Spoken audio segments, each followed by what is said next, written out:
In the small village of Umunze, nestled in the heart of Igbo land, there lived a beautiful young woman named Ada.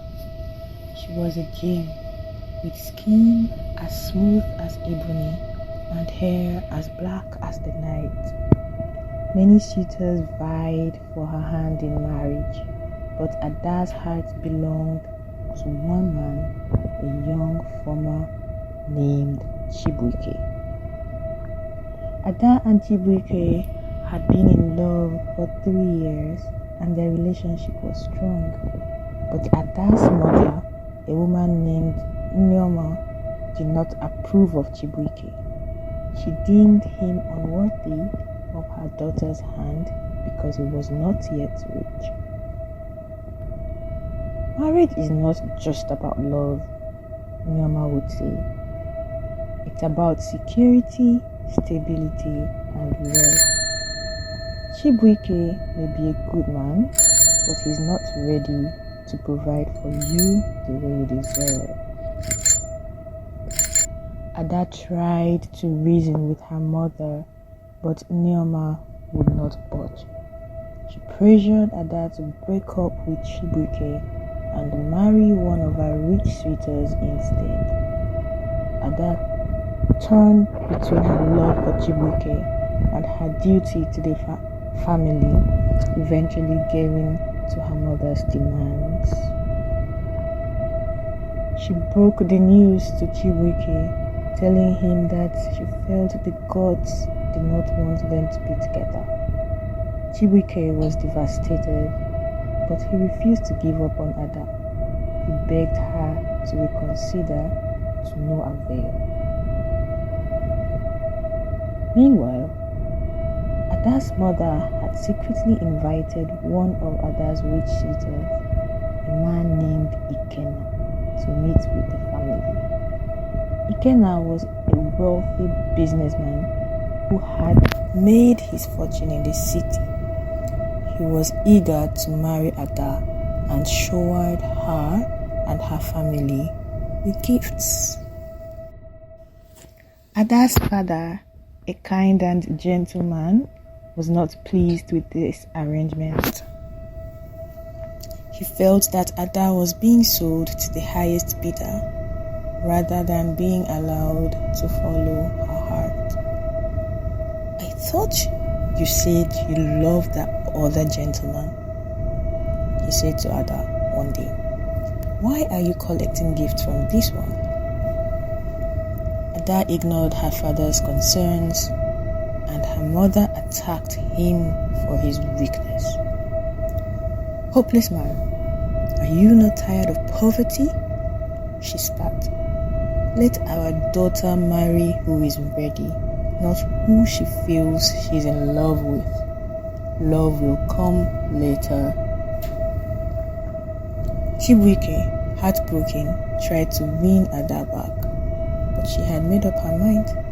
She married Ikena in a glorious wedding, surrounded by his wealthy friends who spread lots of cash.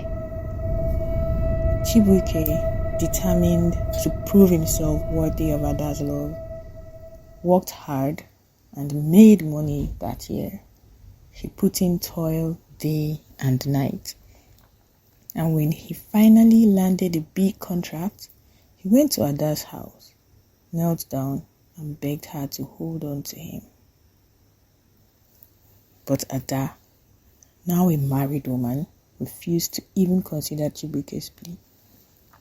She danced her heart out with her husband at her wedding. And Chibuike, realizing he had lost her forever, vowed to move on and find happiness elsewhere. 2 years into the wedding, Ikena became tired of Ada's clinginess. She always wanted him around, but he was too busy with work. Ikena was a hard-working man, bent on making money and expanding his business empire. He had no time for the romantic strolls, laughter, and talks that Ada craved. Ada, on the other hand, was a very clingy person She had been the same way in her past relationship with Chibuike. She would follow him everywhere, to the farm, market, business meetings, shrine, and church. They would laugh and talk for hours, but Ikenna was different. He didn't have time for such frivolities. One day, Ikenna asked Ada, "What do you want to do as a business?"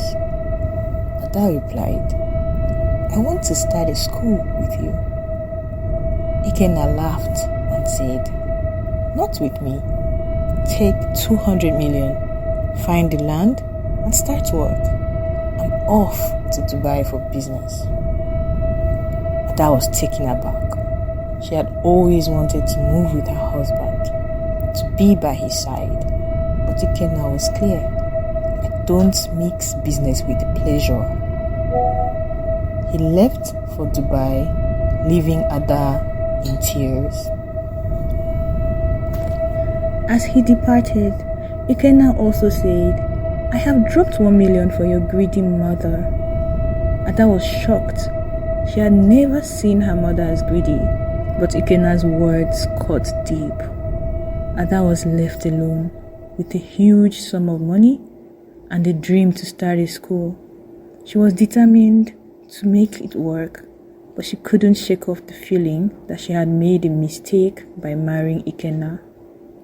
She had traded love and companionship for wealth and security, but now she was left with nothing but a hollow feeling. Ada's phone rang. Shrill in the silence of her opulent living room, she hesitated for a moment before answering, her eyes scanning the room as if searching for permission. The voice on the other end was familiar yet distant.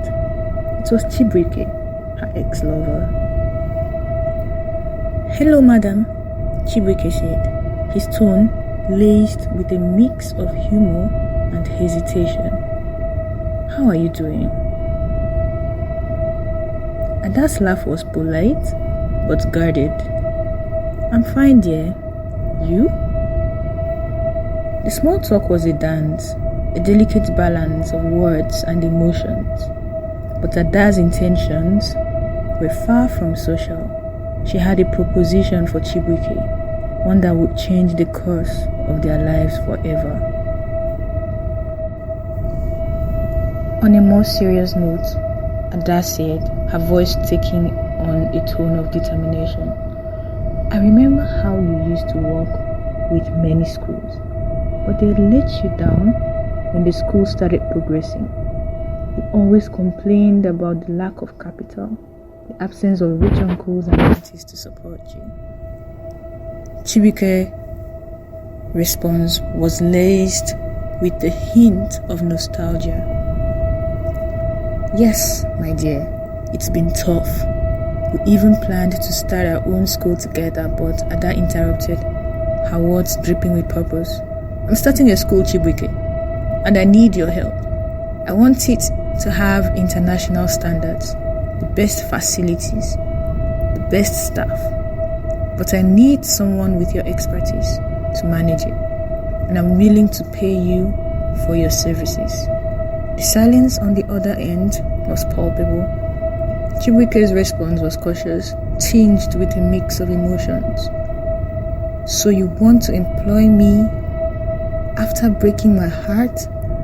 After serving me breakfast?" Ada's laughter was cool, detached. "Better reply in 3 days, Chibuike. I'm a busy lady, and who knows, I may be your destiny helper." The call ended, leaving Chibuike with a mix of emotions. His friends were divided in their opinions. Some discouraged him, calling it a shame to work for his ex-lover. Others urged him to take the opportunity to escape the poverty that had held him back for so long. Chibuike's mother's words echoed in his mind. A poor man has no reason to be proud. He took a deep breath and made that call.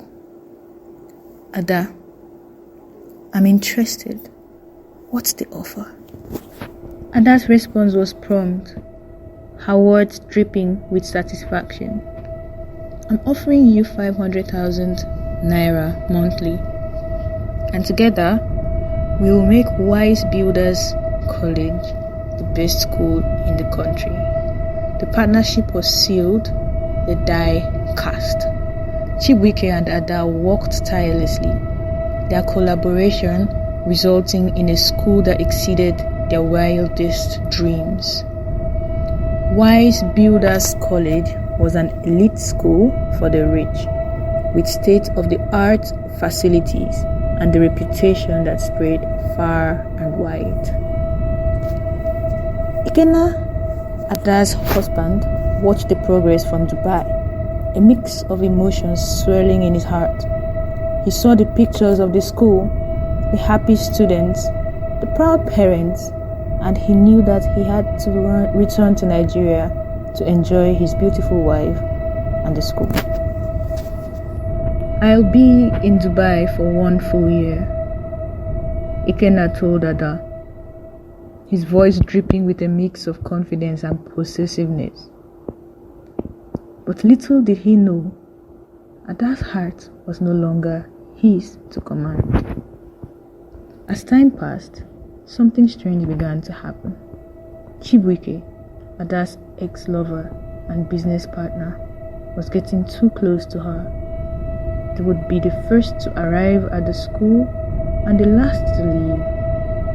Ada, now a mother of a 1-year-old son for Ikenna, found herself spending more and more time with Chibuike. Their meeting, which were initially formal board meetings, began to feel more like casual get-togethers. They would meet in Ada's husband's house, discussing school business over breakfast. Chibuike would then call Ada for hours, giving her detailed reports about the school's progress. Ada couldn't deny the feelings that were resurfacing. She had started falling in love with Chibuike all over again. She tried to set boundaries, telling him to stop calling her after 6 p.m. But he always found a way to keep the conversation going until 9 p.m. Ada felt like she was under a spell.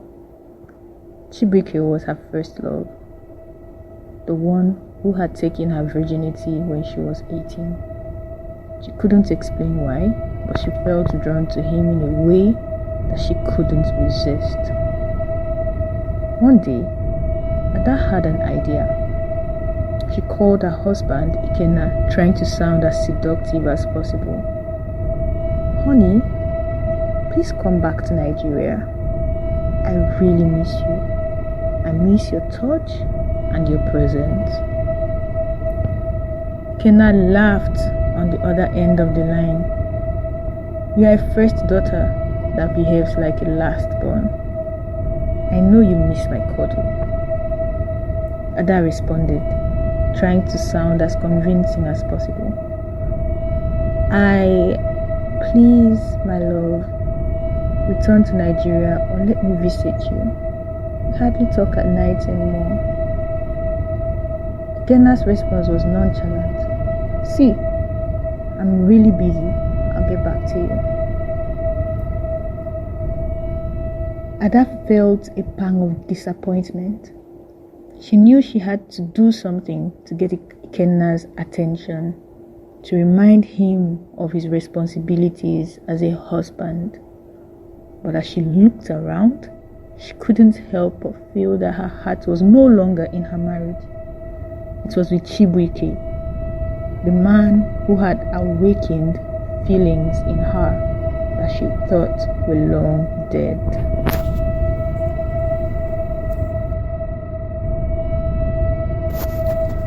As the sun began to set on another day at Wise Builders College, Ada and Chibuike found themselves lost in conversation in her office.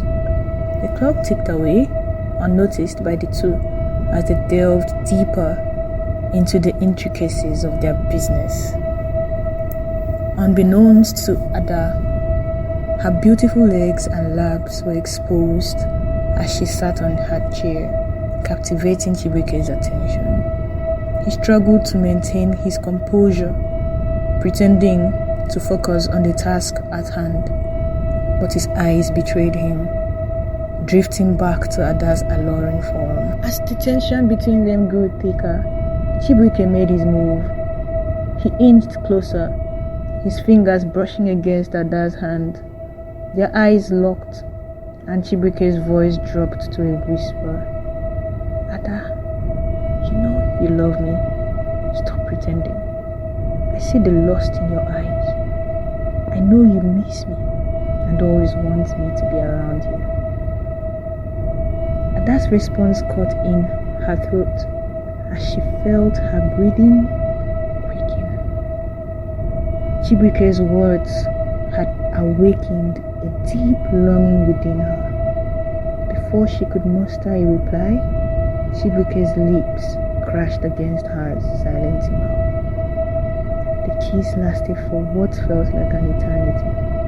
5 minutes ticking by in slow motion. Ada's senses returned and she pushed Chibuike away, her palm connecting with his cheek in a resounding slap. How dare you? Ada's voice trembled with rage. You'll be fired for this. Chibuike pleaded for mercy, promising it would never happen again. Ada's anger slowly gave way to a mixture of guilt and shame. She stormed out of the office, leaving Chibuike to wonder if he had gone too far. That evening, Ada's emotions simmered just below the surface.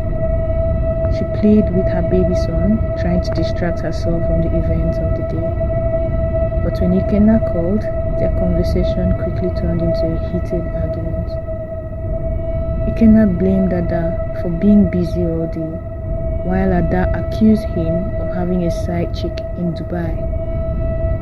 Which man wouldn't want his wife to visit him for 1 month, but spends 1 year without her? She spat.